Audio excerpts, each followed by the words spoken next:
स्वस्त श्री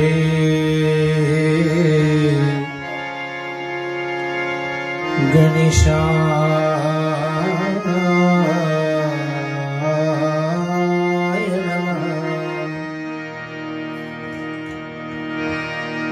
श्री सरस्वती नमः। श्री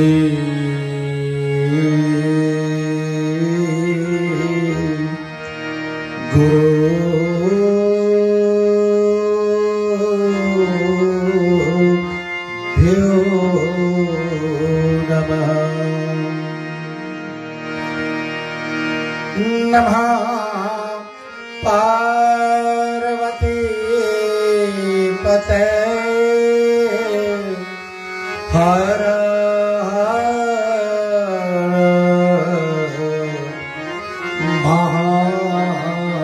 महादेव।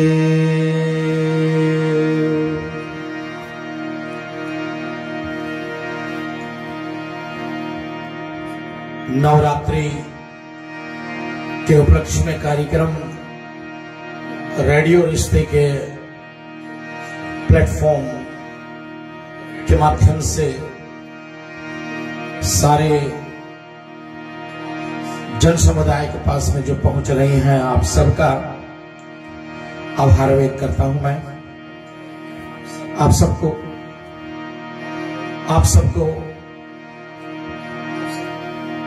प्रणाम करता हूं, आप सबको अभिवादन करता हूं, अभिनंदन करता हूं। रेडियो रिश्ते के एमडी महोदय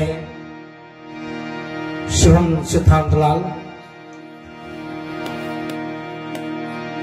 ऑपरेशंस मैनेजर सेन शर्मा जी,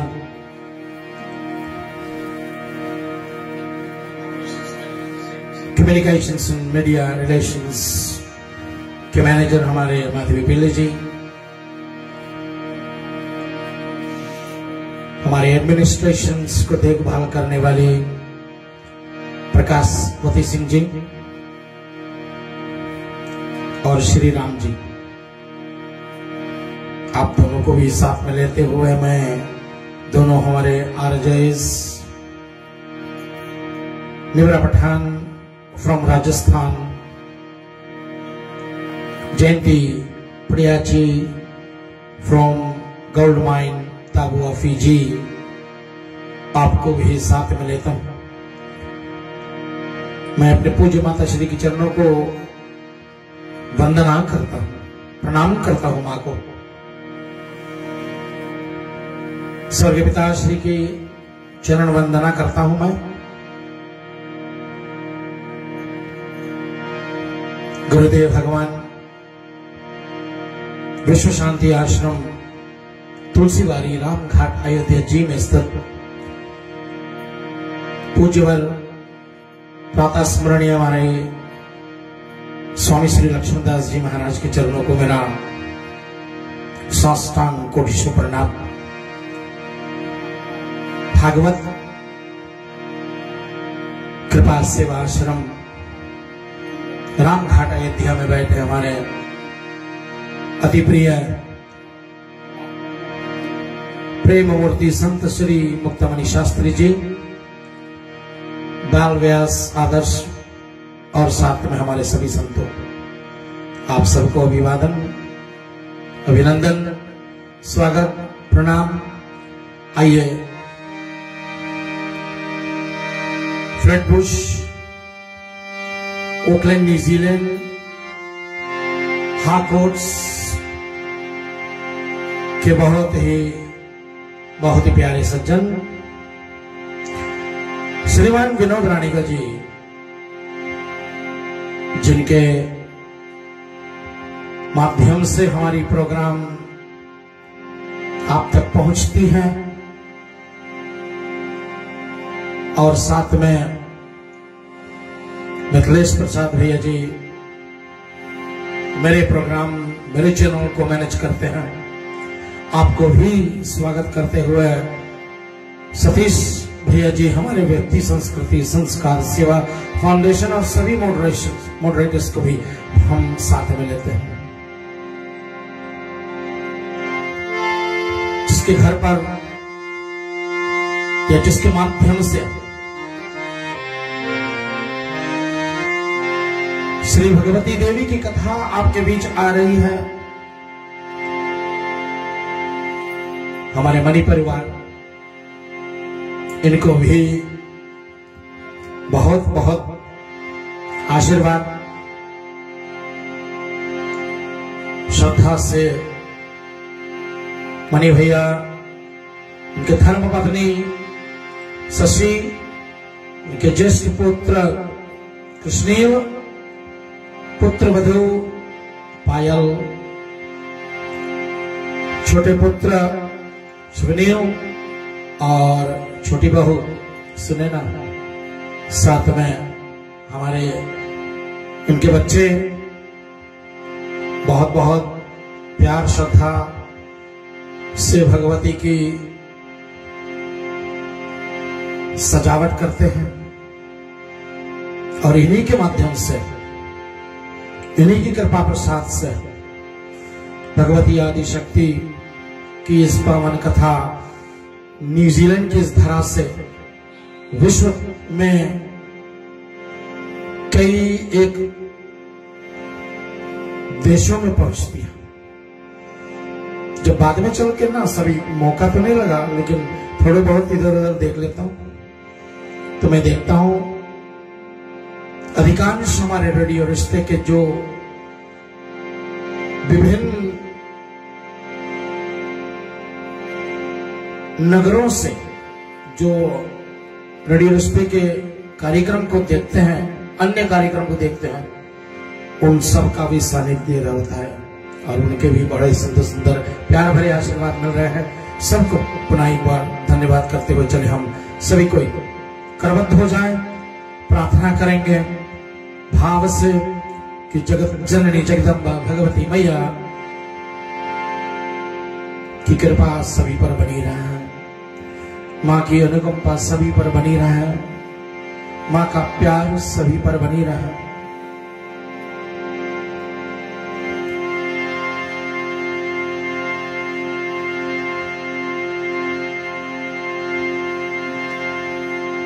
श्री गणपते नमः। सुमुखश्चाय कतंश्च कपिलो गजकर्णकाय लंबोदरश्च विगतो विघ्ननाशो विनायको।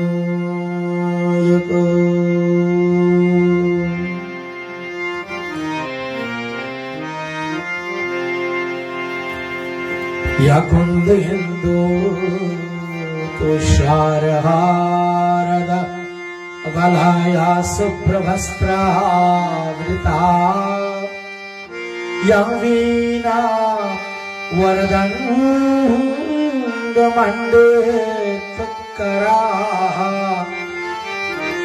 या श्वेतपद्मा आसना, या ब्रह्मा चित्तशंकरा प्रवृत्तिभिर्देवे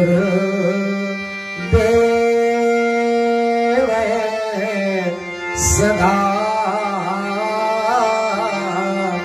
वन्दिता,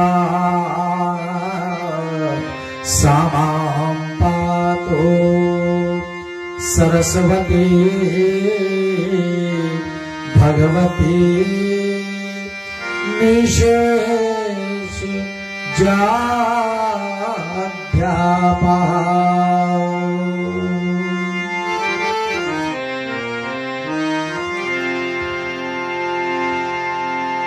अखंड मंडलाकार व्याप्तयेन चराचरम् तत्पदं दर्शितम् येन तस्मै श्री गुरुवे नमः। तस्मै श्री गुरुवे नमः। तस्मै श्री गुरुवे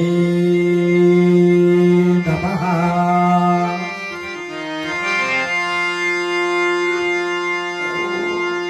मां के चरणों को वंदना करेंगे। हमारे साथ में आप सब हो।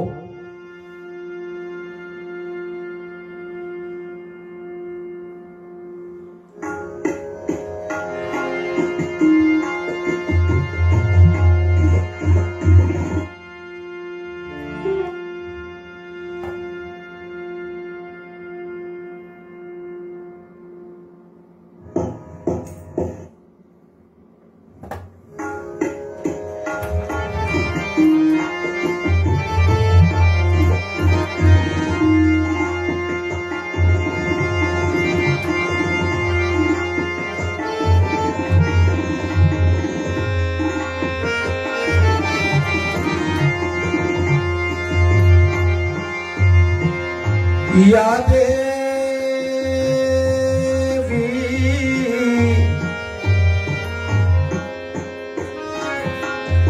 सर्वभूतेषु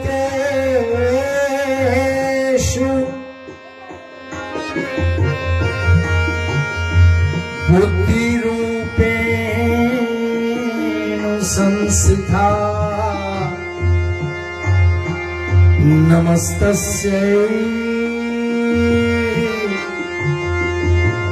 नमस्तस्यै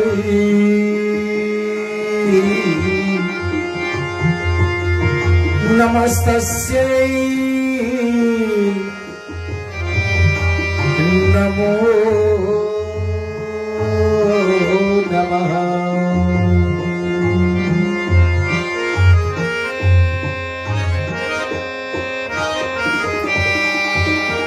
विभिन्न नामों से मां हमारे भक्तों के बीच में जानी गई है। मां का एक निद्रा रूप भी है।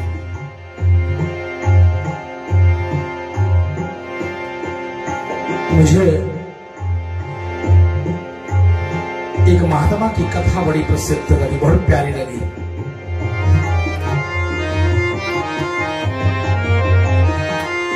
उन्होंने कहा कि देखे मां, निद्रा देवी हमारे जो श्रोता थे ना, उन पर कभी कभी कृपा कर देती। निद्रा देवी कहां बैठती मालूम? वक्ता के पीछे। वहां से बैठ करके जो श्रोता के दिमाग दिलों में विषयों का भंडार अंदर चलता है, तो उनसे कहती है तू कथा सुनने योग्य नहीं है, इसलिए आजा। पीछे से बुलाती है आजा आजा। और वक्ता क्या करता है? देखता है, धीरे धीरे उनकी आंखें बंद हो जाती है और सो जाता है। तो उसको बोलते हैं श्रोता। जो कथा में आए, बैठे और सो जाए, उनको श्रोता माना गया। उसी बाबा का कथा रहा। कहते माई आती थी कथा में, और वो बाबा जी के पास जाती हैं और कहती हैं, बाप नौजवान लगता था। कहा बेटा तेरा कथा मुझे बहुत अच्छी, बड़े मजे आ रहे हैं तेरी कथा। बाबा जी ने पूछा कि माई क्या अच्छा लग रहा है आपको?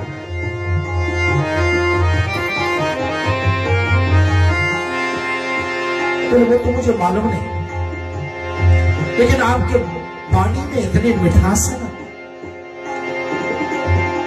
मैं घर पर प्रयास करती हूँ, नींद की गोलियां भी खाती हूँ तो भी नींद नहीं आती, लेकिन आपकी कथा में जैसे आकर के बैठती हो ना, आपकी मधुर वाणी जब मंच के माध्यम से आती है, मुझे 4 मिनट में नींद आ जाती है।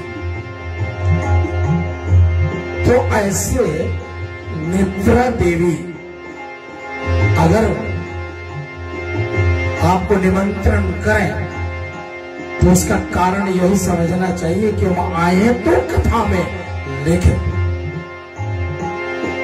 हमारा मन कथा में नहीं, और मन कथा में ना होता हो तो आने का क्या मतलब।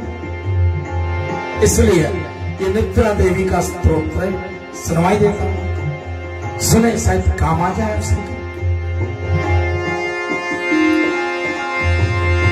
या देवी सर्वभूतेषु निद्रारूपिणो संसिता नमस्तस्यै नमस्तस्यै नमस्तस्यै नमो नमः। और बहुत प्यारी मैया सरस्वती की स्वरूप है भगवती आदि शक्ति, इसलिए उनको विद्या रूपेण से संबोधित किया गया है। मां लक्ष्मी हम और आप पर बहुत दया करती हैं, इसलिए भगवती मैया का नाम दया रूपिण, वो दया करती है, इसलिए दया रूपिण संसिता। नमस्तस्यै नमस्तस्यै नमस्तस्यै नमो नमः। भगवती श्री महालक्ष्मी। ऐसे माँ के विभिन्न नाम, तो कल के परसों के प्रसंग में हमने आपको कहा था 51 सिद्ध पीठ हुए, जहां जहां मां के मुख्य अंग गिरे वहां पर एक मां का भव्य मंदिर आज भी भारतवर्ष में है। लोग जाते दर्शन पाते। भाग्यवश कई एक माताओं के द्वार तक पहुंचने का ये दास को मौका मिला, तो मैं मां का आभार प्रकट करना चाहूंगा कि मां आपने इन सालों में कितनी यात्राओं में मुझे आपने कहीं ना कहीं अपने मंदिर के द्वार चढ़ने के लिए मुझे जो आपने वाद्य किया है, उसके लिए मैं आपके चरणों को बार बार प्रणाम करता हूं।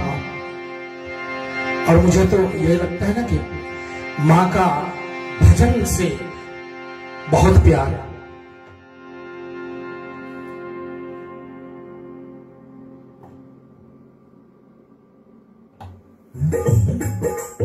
आइए जहां बैठे हो, मां का एक भजन हो जाए तो आज की कथा में चले गए।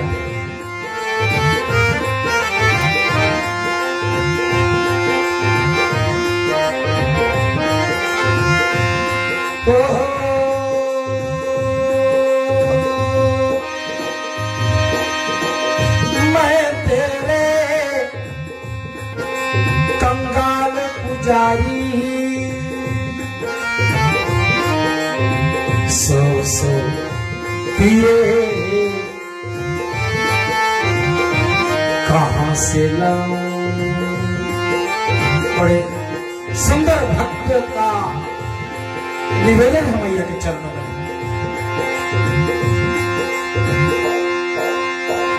मेरे पास सिर पर भक्ति माता, सो मैं उसी का दिए जलाऊं। जय अम्बे जगदम्बे गौरी, जय अम्बे जगदम्बे मैया। मुझे निर्धन की आरती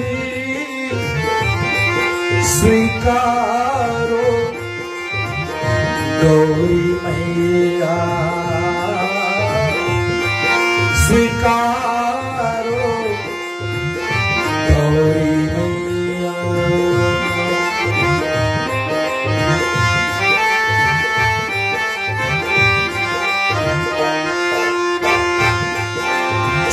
कहता है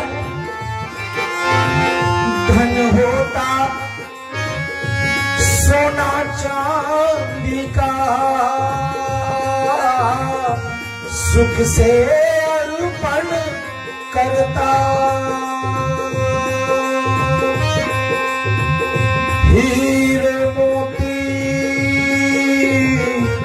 लाला करमा तेरी झोली भरता, चुने हुए तो फूल से सिंगारू तो है मैया, सिंगारू तो है मैया। जय अम्बे जगदम्बे गौरी, जय अम्बे जगदम्बे मैया, मुझे निर्धन की आरती स्वीकारो गौरी मैया, स्वीकारो गौरी मैया। बोल श्री आदिशक्ति भगवती जगत जननी जगदम्बा भवानी मैया की जय।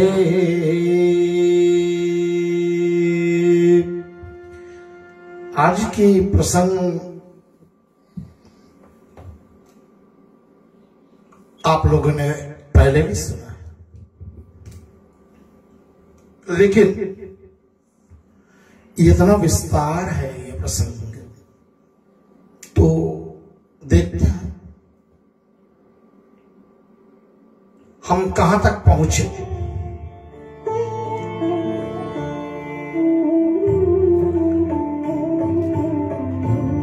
रघुवंशियों में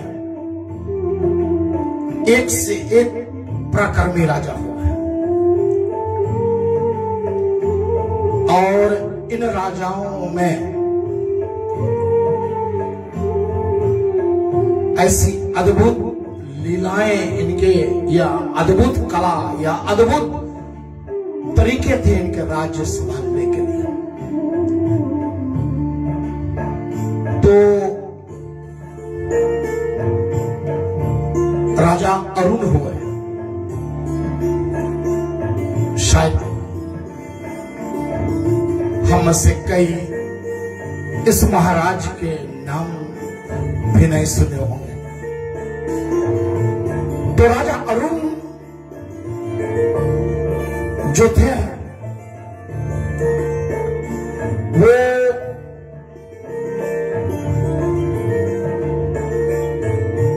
बड़े ही उदार थे, और उनका एक पुत्र हुआ जिस पुत्र का नाम सत्यव्रत था।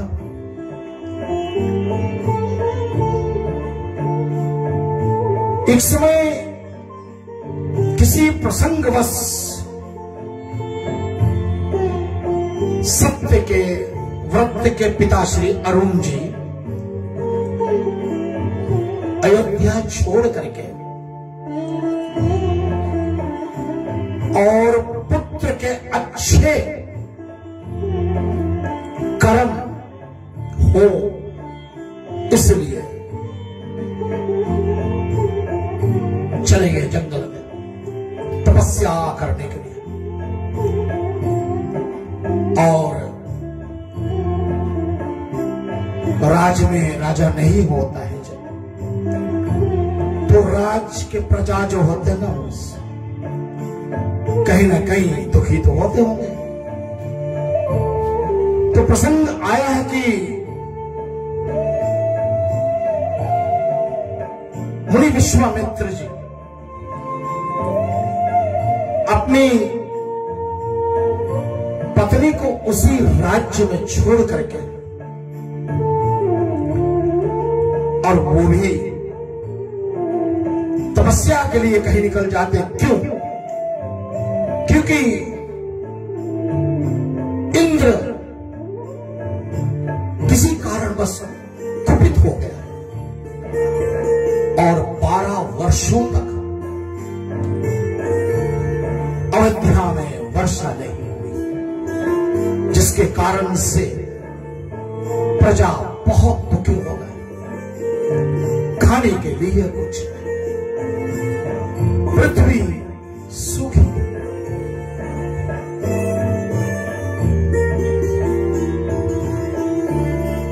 और वो विश्वामित्र मुनि महाराज की पत्नी जो थी, सुंदर रूपवान, अपने नन्हे नन्हे बालक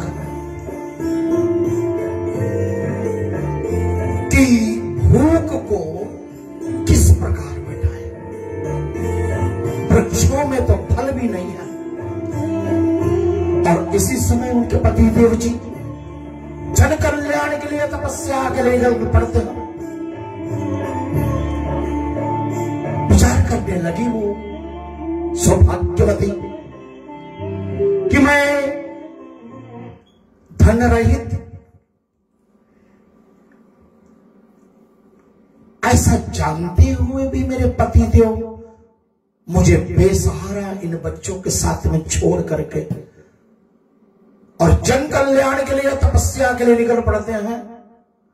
बेचारी दुखी इधर उधर कहीं ना कहीं से भोजन की प्राप्ति के लिए भटकती रही।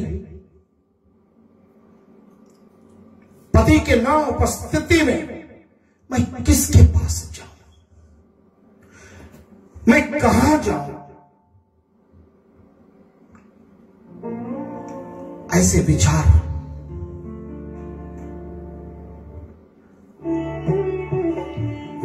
उनके मन में जब आने लगे तो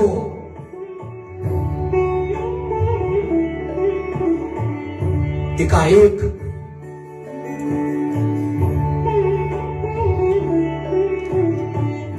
उनका भेंट सत्यव्रत से होता है। महाराज अरुण के पुत्र सत्यव्रत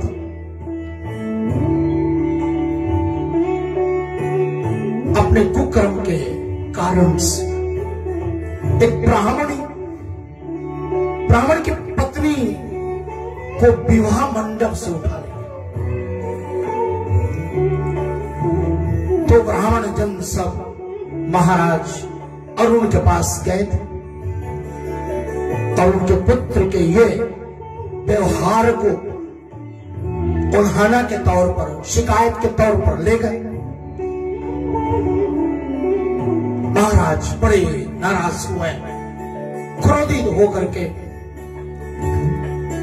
और महल से, अयोध्या से उनको बाहर कर दिया। अब ये वन में विचरने लगे सत्यव्रत। और उसी समय की बात है कि जब विश्वामित्र जी की पत्नी अपने बच्चों के भोजन के प्रयास कर रही है कि कहीं ना कुछ मिल जाए खाने के लिए, बच्चों को खिलाने के लिए कुछ मिल जाए, तो सत्यव्रत से इनकी भेंट हो जाती।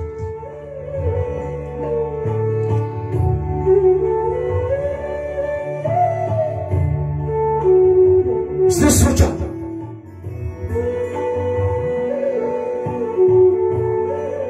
कि मुझे कुछ धन मिल जाएगा। कैसे मिलेगा? मजल के जो पुत्र थे उनके गले में कुश का रस्सी बना करके और अपने उस पुत्र को खींचते हुए जबरदस्ती उनको बेचने के लिए जिस मार्ग से जा रही थी उसी मार्ग में सत्यव्रत में जाते,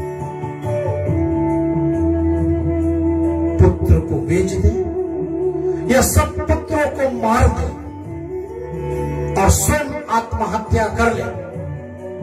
ये बातें महाराज श्री विश्वामित्र मुनि की पत्नी को अब होने लगा।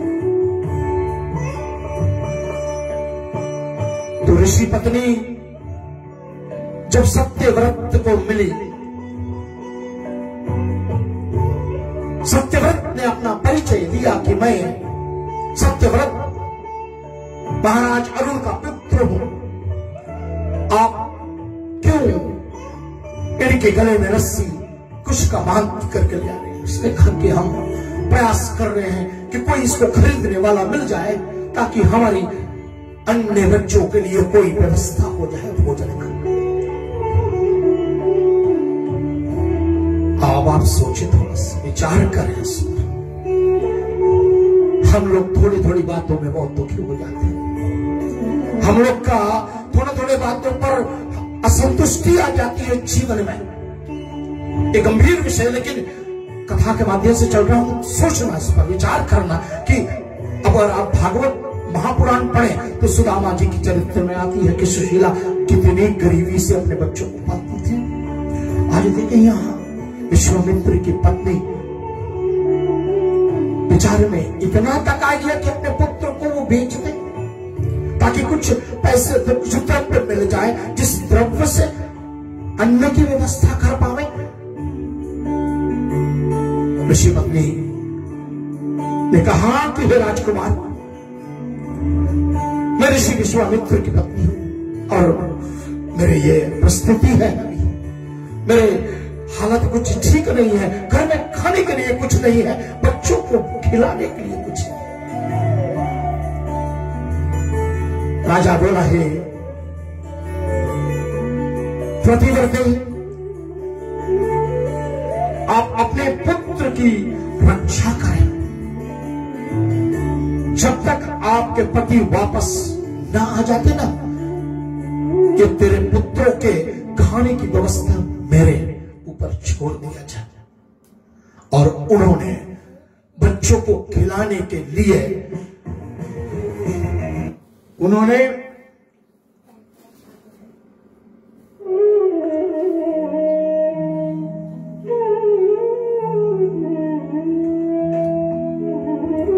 ये संकल्प ले लिया।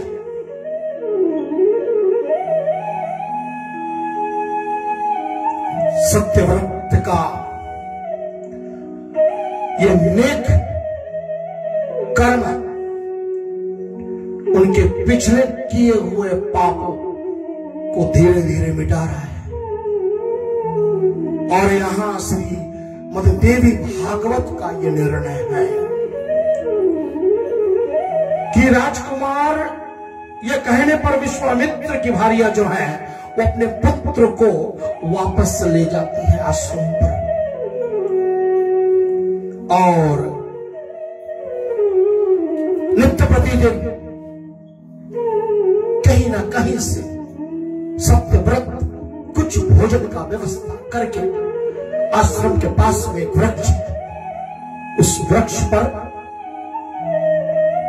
भोजन टांग देते थे, चाहे वो फल हो, चाहे वो अन्य प्रकार का कोई अन्न हो, जिसको नित्य प्रतिदिन पा करके वो बड़ी प्रसन्न होती थी, क्योंकि भूखे बच्चों के पेट में जब कुछ अन्न जाता था तो मां प्रसन्न हो जाती थी। और ये दुनिया की कौन ऐसी मां है भैया जो अपने बच्चों को भूखे रखे? इसलिए मां का प्रसन्नता तो उसी में होता है जब बच्चे सुखी रहते हैं, बच्चे के पेट में अन्न होता है। मैं भी देखा करता हूँ, छोटे छोटे बच्चे जब कहीं जाते हैं तो माएं जो होती है ना, उनको नहीं भी खाना चाहते हैं फिर भी जबरदस्ती खिला रहे हैं, खा लो बेटा, खा लो बेटा, आ बेटा, आ बेटा, आ बेटा, बेटा खाता है। लेकिन जिनके पास होते नहीं है देने के लिए, ऐसी मां की स्थिति क्या होगी? लेकिन आज विश्वामित्र के पत्नी बहुत सुखी है, कम से कम हमारे बच्चों को भोजन मिल रहा है, इससे तृप्ति पा करके।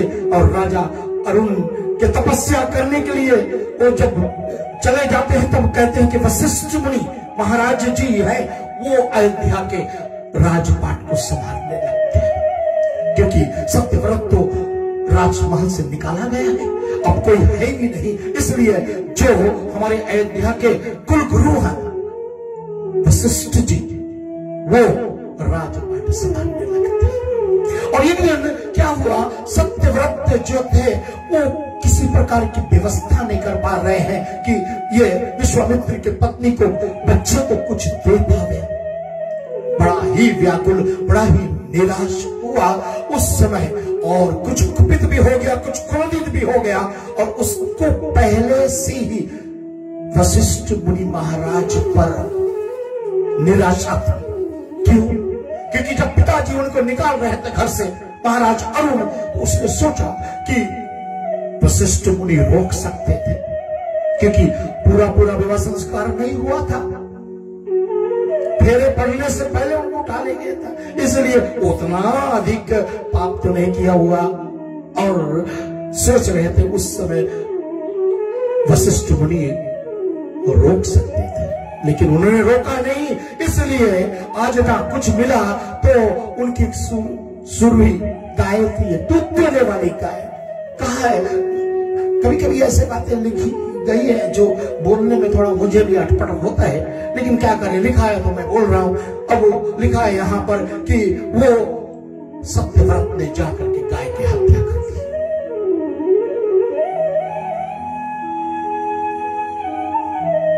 और जब ऐसे हो गए ना, किसी दिन वन में या खेत खेलने के लिए गए हैं, और घूमते घूमते वन के मध्य में जब पहुंचते हैं, वहां पर मुनि वशिष्ठ की वो जो सुधारू मां गाय दिखाई दी, और वह भूख से पीड़ित था, इसलिए मार दिया। कारण तो नहीं बताया भाई क्या करना उसको मार कर, गाय को मारे। गौ हत्या का पाप बड़ा भयंकर होता है भैया, बहुत भयंकर होता है। हरि हर निंदा सुने जय काना, श्री रामचरितमानस। हरि हर निंदा, जो हरि और हर का निंदा करते हैं, हरि हर निंदा सुने जय काना, सोई पाप गो घात समाना। सिर्फ हरि और हर की निंदा करने से एक गाय के हत्या के बराबर पाप लगता है, लेकिन अगर सीधे गाय की हत्या कर दो तो फिर कितना बड़ा पाप होगा वह। और इसी पाप से वशिष्ठ मुनि को जब पता लगता है कि उनकी गाय को हत्या करने वाला है यह शख्स है सत्यव्रत महाराज अरुण का पुत्र, तो वशिष्ठ मुनि महाराज ने उनको श्रापित कर दिया, उनको श्रापित कर दिया। अरे दुरात्मान, पिशाच की भांति गाय को वध करने वाला, कैसा पाप तुमने कर डाला। उन्होंने शाप देते हुए गोवध, विप्रभार्या हरण और पिता के भयंकर को, इन तीनों कारण तुम्हारे ये जो मस्तक पर तत्काल 3 गहरे लकीर पड़ जाएंगे। 3 गहरे लकीर सत्यव्रत के माथे पर आ गया, इसलिए उनका नाम त्रिशंकु पड़ गया।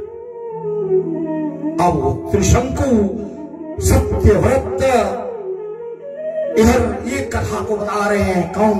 श्री वेदव्यास मुनि महाराज जी। किसको बता रहे हैं? राजा परीक्षित के पुत्र श्री जन्मेजय को सुना रहे हैं कि हे महाराज जन्मेजय, ऐसी घटना घटी है।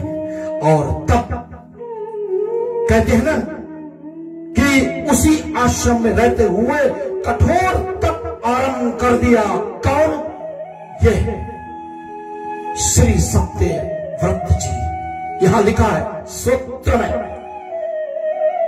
एवं सप्तयो वसिष्ठेनं तदा सत्यव्रतो निर्पः चाचारणां तपस्वी व्रतम् तस्मिनेता सुमने स्थितः। और उस उसने ये प्रकृति स्वरूपणी भगवती मैया जगत जननी का एक ब्राह्मण पुत्र से उन्होंने मंत्र लेकर के मां की यह जाप शुरू कर दिया। और मां की जाप शुरू किया कि मां का तो फिर कहना का देखिए एक कथा से मैं आगे जा रहा हूं। एक कथा आती है, एक ब्राह्मण पुत्र जिनका नाम देवव्रत था। और देवव्रत वो भी मूर्ख, ब्राह्मण घर में मूर्ख संतान हो जाए,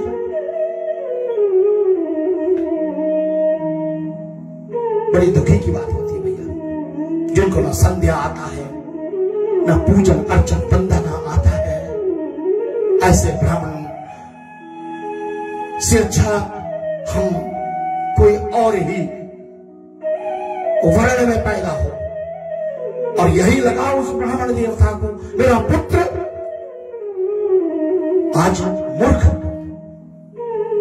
कुकर्म करता है, बुरे लोगों की संगत करता है, उसको भी घर निकाला कर दिया। लोगों के अनुरोध पर कि इसको बाहर निकाल दिया जाए। और वो जाकर के बड़े तपस्या क्या, तपस्या तो आती नहीं थी उनको तो संध्या वंदन नहीं आता था, उनको तो कुछ भी नहीं आता, उनको तो गायत्री मंत्र नहीं आती थी। और देवव्रत अकेला बैठा सोचा करता था, मैं क्या करूं भाई, क्या करूं, आज तो कोई भी मेरे साथ नहीं है। और वह एक आश्रम छोटा वाला का निर्माण किया और उस आश्रम पर वह नित्य प्रतिदिन बस ध्यान लगाए बैठा होता था। किसी चीज का सोच रहा है कि आज मैं जीवन में ऐसा संकल्प कर लूं कि मेरे जीवन में मैं कभी असत्य वचन ना बोलूंगा, मैं कभी झूठ ना बोलूंगा। और उसी संकल्प के माध्यम से उनका जो आत्मबल है, उसका तपोबल है, उसका मनोबल जो है बहुत बढ़ गया। और एक दिन क्या हुआ, एक शिकारी एक शुकर का शिकार करते हुए उसी आश्रम के पास जब आता है, उन पर उन्होंने बाण की बारिश कर दी थी। और वो लहूलुहान हुआ शुकर आकर के सीधे आश्रम के पास में बैठा हुआ देवव्रत के सामने खड़ा हुआ। और जैसे उसका ध्यान टूटा तो देखा कि शुकर लहूलुहान हुआ, एक भयानक दृश्य उनके सामने। और उन्होंने बस यही बोला, इतना ही निकला। और वो जो है ना, वो मां का बीज मंत्र का अर्ध श्लोक है। और तभी शिकारी आ गए, कहा क्या तुमने मेरा शिकार को देखा है? और इधर शुकर जो था वो सामने देवव्रत को देख करके मुड़ करके आश्रम के पीछे चला गया। शिकारी पूछा, क्या तुमने मेरे शिकार को देखा है?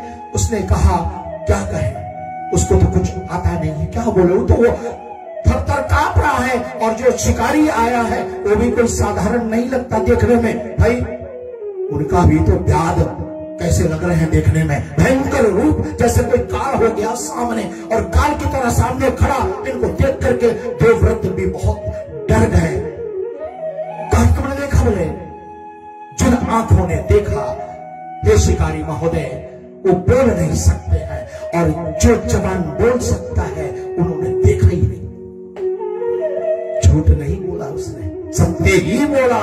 इसलिए वो बहुत बहुत बहुत काम कर गए। वो सत्य बोलने की जो प्रतिज्ञा थी, ऐसे सिर्फ ऐम ह्रीम क्लीम चामुंडाय विचे, यही तो हमारा प्रथम बाग बीज मंत्र है मां का। ऐम ह्रीम क्लीम चामुंडाय विचे। आप इस मंत्र का ध्यान करें, इस मंत्र को सुने। हमारे तो यहाँ दुर्गा सप्तशती में लिखा हुआ है कि कोई इसको 1,00,000 बार जाप कर देना, उसके जीवन में हर एक बंधन से मुक्त होने का रास्ता मिल जाएगा। ओम ऐम ह्रीम क्लीम चामुंडाय विच, ओम ऐम ह्रीम क्लीम चामुंडाय विच, ओम ऐम ह्रीम क्लीम चामुंडाय, यही बोलना और कुछ नहीं। स्वाहा स्वाहा स्वाहा। आज देवव्रत को वो वरदान मिली है जो वरदान कभी उसने सोचा नहीं। आज मां की कृपा बरस गई देवव्रत पर,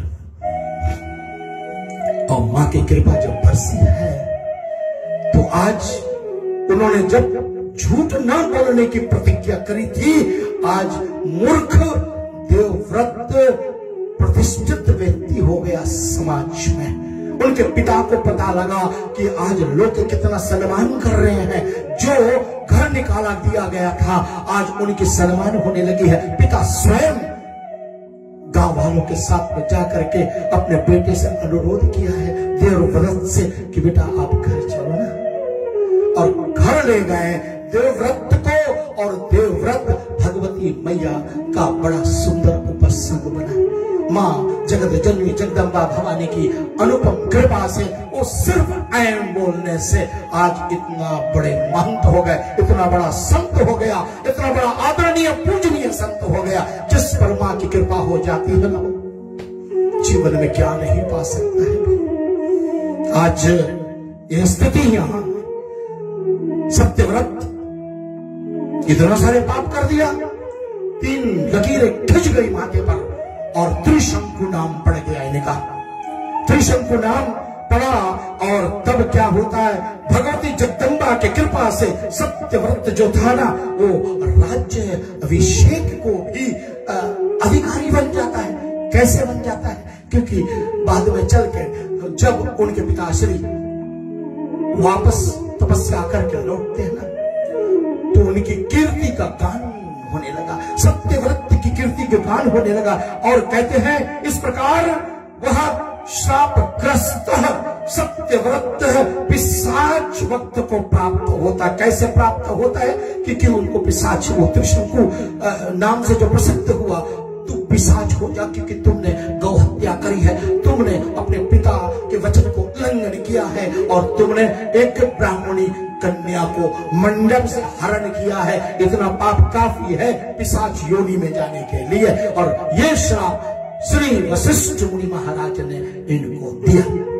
और पिशाच हो जाओ ऐसा जब श्राप मिलता है, और जब किसी समय राजा सत्यव्रत यह नवा अक्षर मंत्र का साधन करता है, नवा अक्षर मंत्र का साधन करते हुए कहा यहाँ कि कदाचिन्यम पतितन्यः जप तब मंत्र नवाक्षर मंत्र को जाप करता है और होमार्थ ब्रह्मणा तत्वगता प्रमोमाचात भक्ति ही भक्ति प्राप्त कर लिया।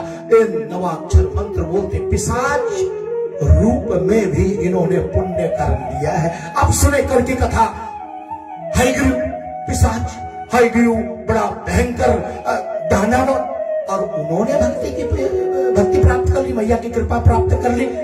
जब लगन हो ना, सब कुछ हो सकता है। जब मन में संकल्प उठा हो, कुछ भी हो सकता है।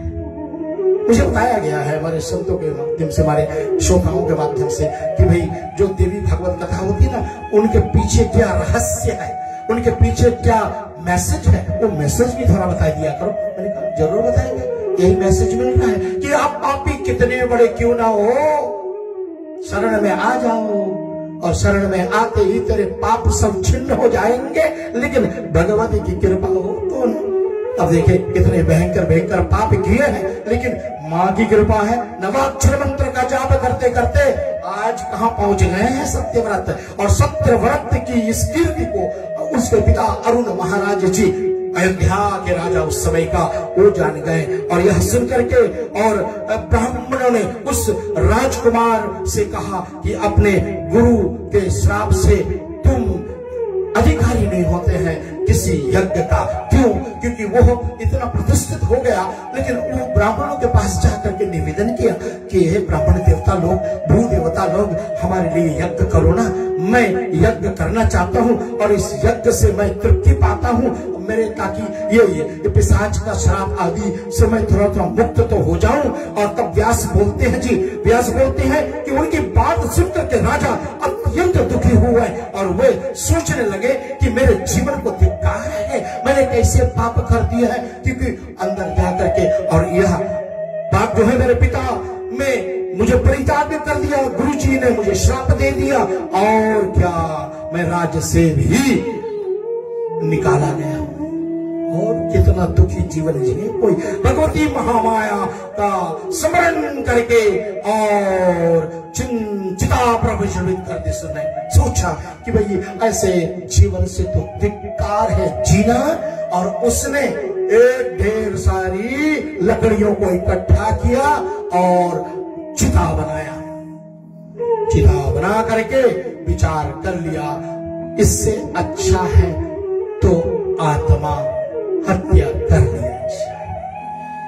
न वो कहावत बड़ी अच्छी आती है ना रहे बांस ना बजे बंसी, हम ही नहीं रहेंगे तो ये।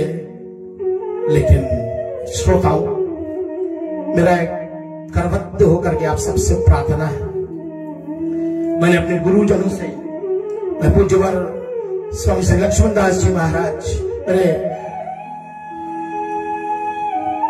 तत्व ज्ञान प्रदान करने वाले हमारे श्री मुक्तामणि शास्त्री जी, कभी कभी जब हम लोग प्रसंग में आते हैं ना, तो आत्महत्या की बात भी अभी जल्दी हम लोग बात कर रहे थे। आत्महत्या पाप है। आत्महत्या कभी किसी को अंदर में आ भी गया ना, कई जन्मों तक नरक में हम पड़े रहेंगे। ये मानव तन मिला है, इस मानव तन को पा करके आत्महत्या के विषय हम सोचे। भाई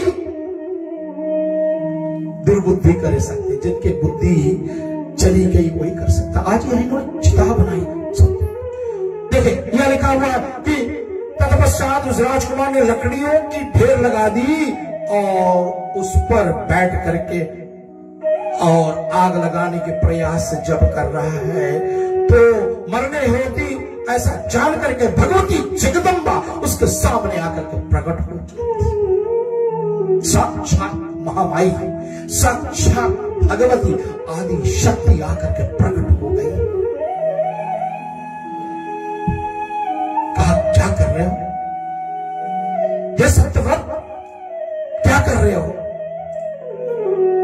देवी बोली, हे साधो, आप क्या दुष्प्रयास क्यों कर रहे हो? इस तरह अग्नि में देह त्याग करके क्या मिलेगा तुमको? हे महाभारत, आप स्वस्थ चित्त हो जाओ और आपकी बुद्धि आपको राज्य सौंप करके आपके पिताजी तपस्या के लिए निकलने वाले हैं शीघ्रता। इसलिए इस शरीर को बचाओ, आप आगे चल करके राजा बनने वाले। ऐसे भगवती आदि शक्ति चामुंडा देवी आकर के इनको दर्शन दे करके सुंदर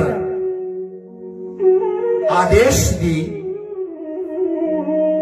जिसको सुन करके बड़े प्रसन्न हुए। सत्यव्रत और मां की कृपा से यह संभव हो पाया। तत्पश्चात महात्मा नारद जी का आगमन अयोध्या जी में हुआ। महाराज अरुण जी के पास में जाकर के महाराज अरुण के पुत्र सत्यव्रत की कीर्ति का बखान करते हैं। बहुत पश्चाताप में पड़ जाता है। महाराज अरुण पुत्र के शोक में निगम धर्मात्मा राजा अरुण ने मंत्रियों से कहा, आप लोग शीघ्रता के साथ जाइए और मेरे पुत्र को वापस लाइए।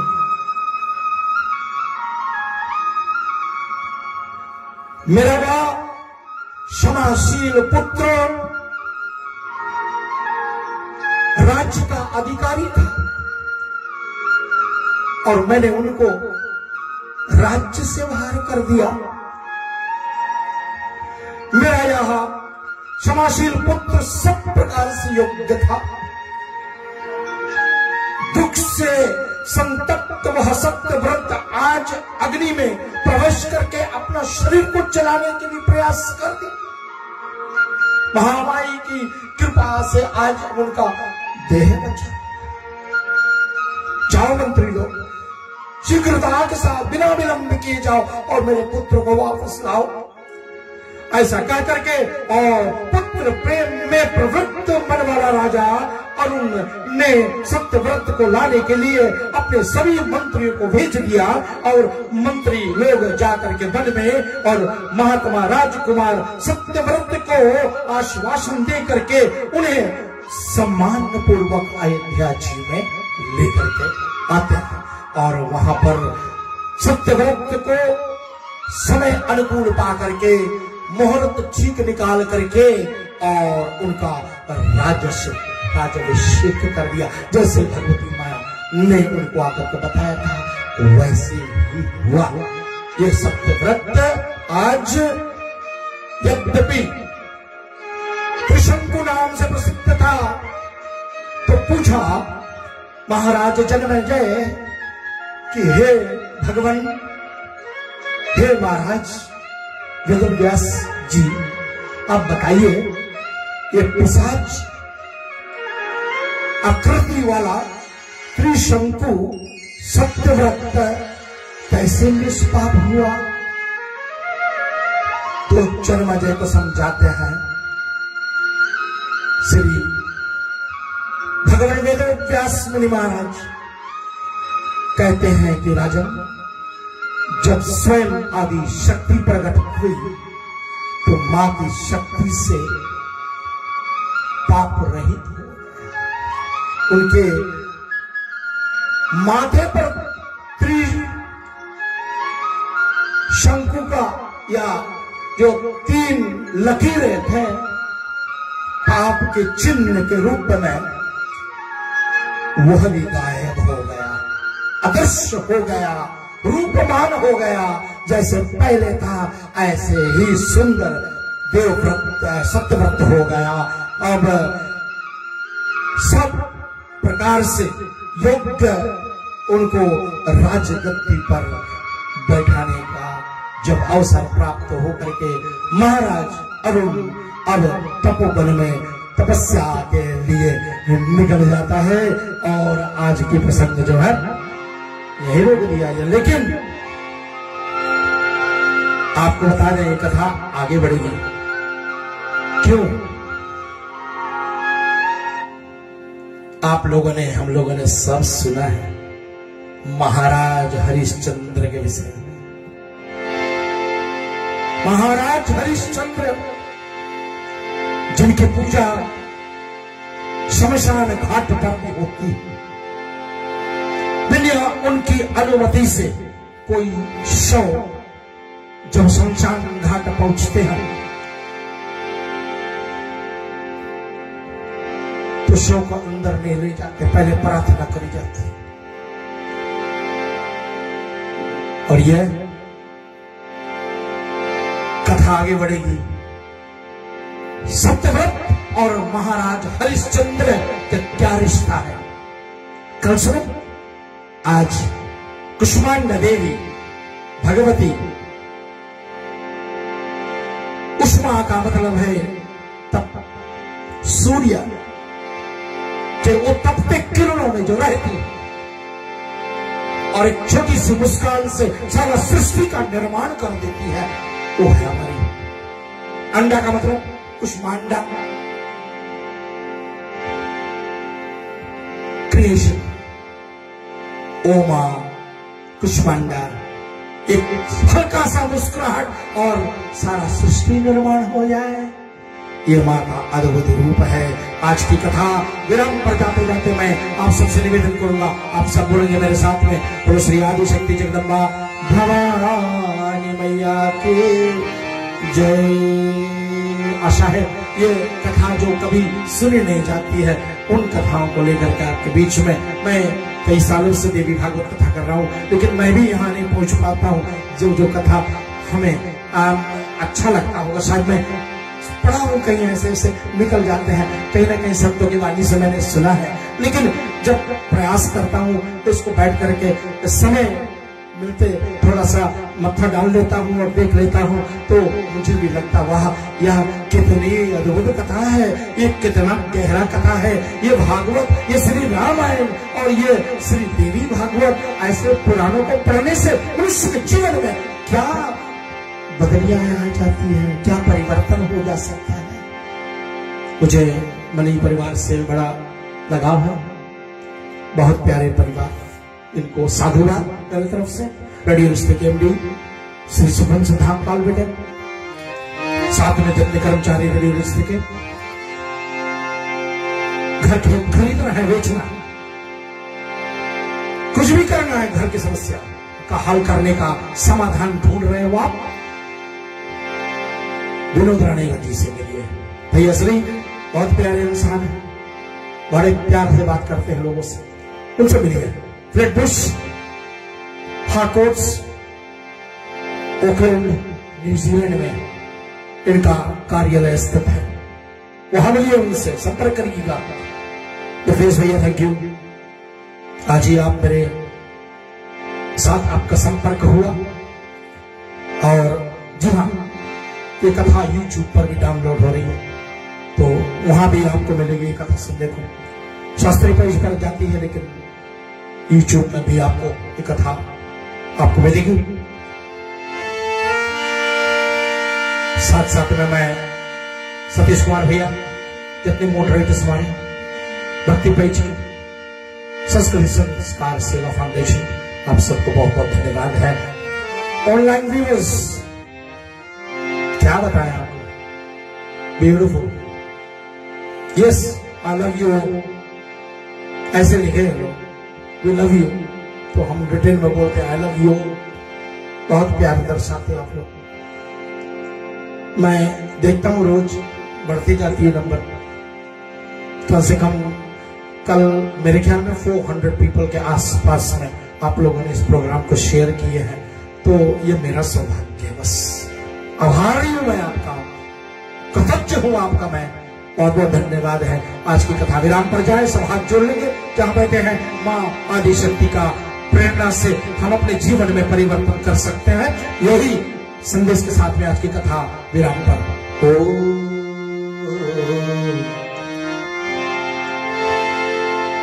स्वस्ति प्रजाभ्यः परिपालयन्ताम् नयेन मार्गे महिमहीषा गोब्राह्मणभ्यो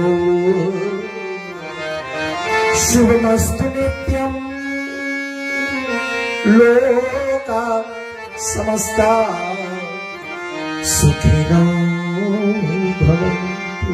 सब सुखी रहो, आप सबके जीवन में कल्याण हो। सर्वे भवन्तु सुखिनः, सर्वे सन्तु निरामयाः, सर्वे भद्राणि पश्यन्तु, मा कश्चित् दुःखभाग् भवेत्। सहनावतु सहनावनतु सावीर्यं करवावहै, तेजस्विनावधीतमस्तु मा विद्विषावहै। कायान वाचा न मनसेन इन्द्रियार्वा बुद्ध्यात्मना प्रकृति स्वभावा करोमि यदि यद सकलं परस्मै श्री नारायण इति समर्पयामि। श्री भगवती आदिशक्ति समर्पयामि। ओमस्तु मां सद्गमयं तमसु मां ज्योतिर्गमयं मृत्योरमामृतं गमय। ओम पूर्णमदः पूर्णमिदं पूर्णात् पूर्णमुदच्यते पूर्णस्य पूर्णमादाय पूर्णमेवावशिष्यते। ओम शांति शांति शांति। सब बोले बोलो श्री आदिशक्ति जगदम्बा भवानी मैया की जय। कल मिलेंगे ठीक 7:30 बजे। आज लगता है मैं 7:30 बजे शुरू कर रहा हूं, शायद 2-3 मिनट देर हो गई, लेकिन कोशिश प्रयास 7:30 बजे। धन्यवाद। जय श्री सीताराम।